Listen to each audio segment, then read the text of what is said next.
When someone loses a tooth, there are usually two treatment options: a crown bridge or a dental implant.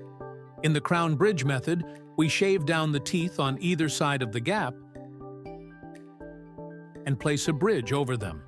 It fills the space, but over time, the bone underneath starts to shrink because there's no root to keep it stimulated. This can cause gaps and gum recession. On the other hand, a dental implant works differently.